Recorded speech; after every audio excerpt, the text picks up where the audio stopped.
안녕하세요. 2025년 7월 17일, 미국 의회에서 암호화폐 관련해서 아주 큰 변화가 있었죠. 이른바 크립토 위크라고 불리는데요. 오늘 저희가 받은 기사들을 좀 보면서 이 변화의 진짜 의미가 뭔지 한번 깊이 파고들어 볼까 합니다. 네, 안녕하세요. 정말 중요한 시점인 것 같습니다. 크게 보면 세 가지 법안이 통과됐어요. 그 스테이블 코인 관련 지니어스 법안, 그리고 디지털 자산 분류 기준을 다루는 클래리티 법안, 마지막으로 정부 발행 디지털 화폐, 그러니까 CBDC를 견제하는 법안까지 나왔고요. 맞습니다. 세 법안 모두 업계에 미칠 파장이 상당할 것으로 보입니다. 네, 오늘 저희 목표는 이 법안들, 특히 그중에서도 가장 말도 많고 탈도 많았던 클래리티 법안을 중심으로 이게 도대체 뭘 바꾸는 건지 그 핵심을 좀 명확하게 짚어보는 겁니다. 좋습니다. 한번 풀어가 보죠. 자, 그럼 우선 그 지니어스 법안부터 좀 볼까요? 스테이블 코인에 대한 첫 연방 규제 틀이라고 하던데. 네, 맞아요. USDT나 USDC 같은 주요 스테이블 코인 발행사들에게 이제 고품질 유동 자산을 실제로 보유하고 있다는 걸 증명해야 하고요.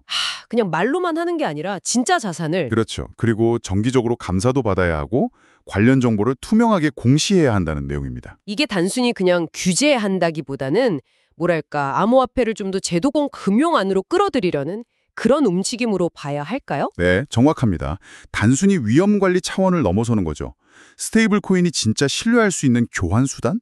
어쩌면 결제 수단으로 자리 잡을 수 있도록 제도적인 발판을 마련하려는 시도라고 볼 수 있습니다. 그렇군요. 실용적인 접근이네요. 네, 일상 금융으로 가는 길을 좀 닦는 거라고 할 수 있겠죠.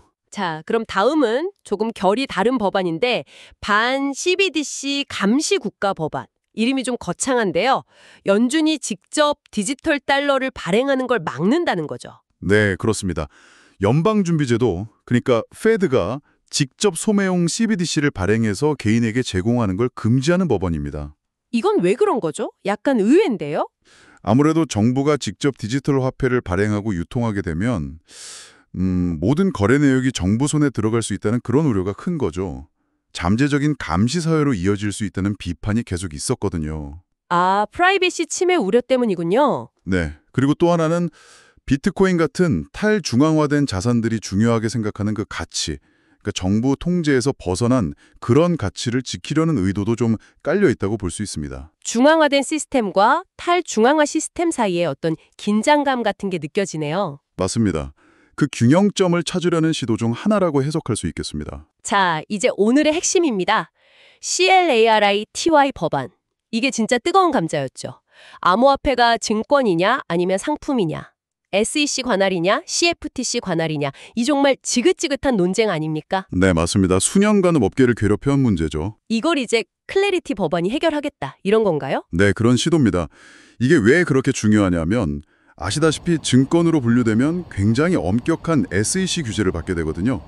투자자 보호가 최우선이니까요. 그렇죠. 상장 요건부터 공시 의무까지 엄청 까다롭죠. 반면에 상품으로 분류되면 상대적으로 규제가 좀 더 유연한 CFTC의 감독을 받게 됩니다. 시장 운영이나 거래 투명성에 좀 더 초점을 맞추죠. 아, 그래서 다들 상품으로 인정받고 싶어 하는 거군요. 그렇죠.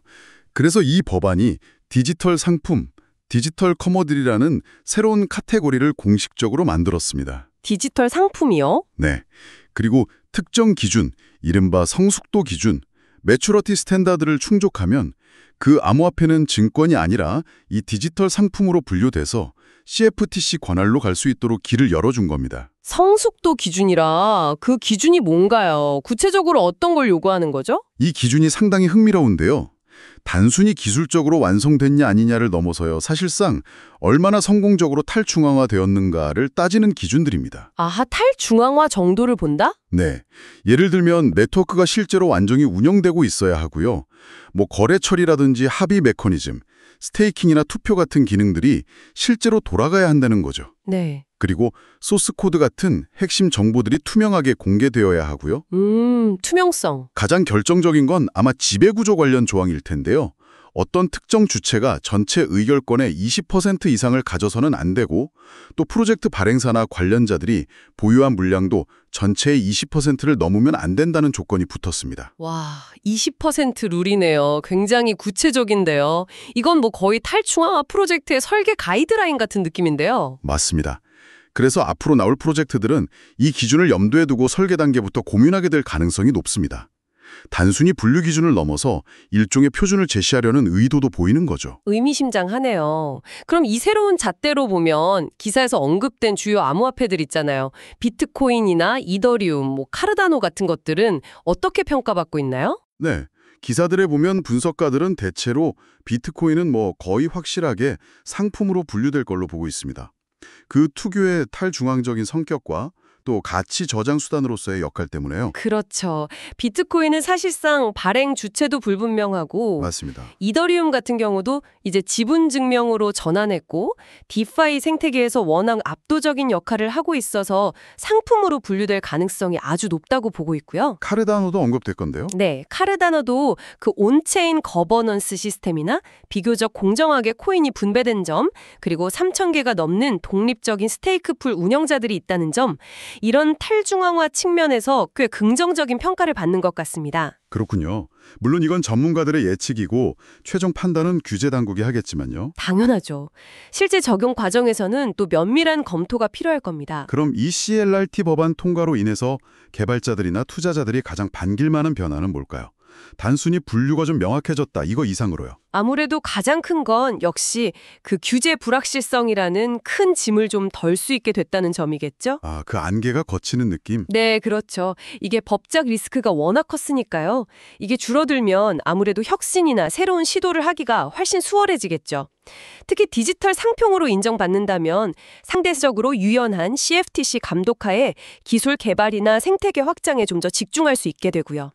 환경이 좀 나아지는 거네요. 네. 그리고 또 하나는 디지털 상품 거래소나 브로커 같은 관련 인프라 사업자들이 임시 등록 형태로 운영될 수 있는 근거도 마련됐거든요. 이것도 관련 산업 발전에 꽤 긍정적인 영향을 줄 겁니다. 그렇군요. 인프라 투자도 활발해질 수 있겠네요.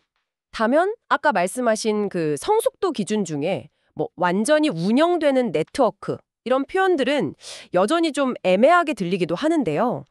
해석의 여지가 많아 보이는데 여기서 또 다른 갈등이 생길 수도 있지 않을까요? 아, 정확한 지적이십니다. 기준이 제시되긴 했지만 그 세부적인 항목들을 실제 프로젝트에 어떻게 적용하고 판단할 것이냐는 여전히 규제 당국의 해석에 많이 달려 있습니다. 그렇죠. 그래서 여기서 또 다른 논쟁이나 심하면 법적 다툼 같은 게 발생할 가능성은 충분히 열려 있다고 봐야 합니다.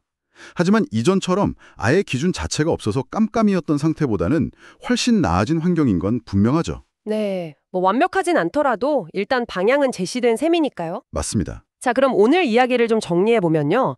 이번 크립토 위크를 통해 통과된 새 법안은 스테이블 코인의 신뢰도를 높이는 방향으로 가고 또 정부의 직접적인 CBDC 발행에는 일단 제동을 걸었고요. 그리고 가장 골치 아팠던 이 디지털 자산 분류 문제는 성숙도와 탈중앙화라는 기준으로 새로운 길을 모색하기 시작했다. 이렇게 볼 수 있겠네요. 네, 정확한 정리입니다. 암호화폐 역사에서 정말 중요한 분기점으로 기록될 만한 한 주였습니다. 특히 그 CLRP T법안은 탈중앙화라는 이상과 또 현실적인 산업 성장 사이에서 어떤 균형점을 찾아보려는 미국 규제 당국의 고민이 담겨 있다는 점에서 의미가 깊어 보입니다. 그렇습니다. 앞으로 이 기준이 실제 시장과 프로젝트들에게 어떤 영향을 미치게 될지 계속 주목해서 봐야 할 것 같습니다. 네, 규제가 명확해진다는 게 어떤 프로젝트에게는 기회가 되겠지만 또 어떤 프로젝트에게는 넘기 힘든 벽이 될 수도 있겠죠. 일단은 더 예측 가능한 미래를 향한 문은 열린 셈인데요. 마지막으로 이런 질문을 한번 던져보고 싶네요. 이 새로운 법적 틀, 특히 CLRT 법안의 성숙도 기준 덕분에 앞으로 어떤 유형의 블록체인 프로젝트들이 좀 더 탄력을 받게 될까요? 혹은 반대로 어떤 프로젝트들이 새로운 어려움에 직면하게 될까요? 이게 앞으로 지켜볼 가장 흥미로운 관전 포인트가 아닐까 싶습니다.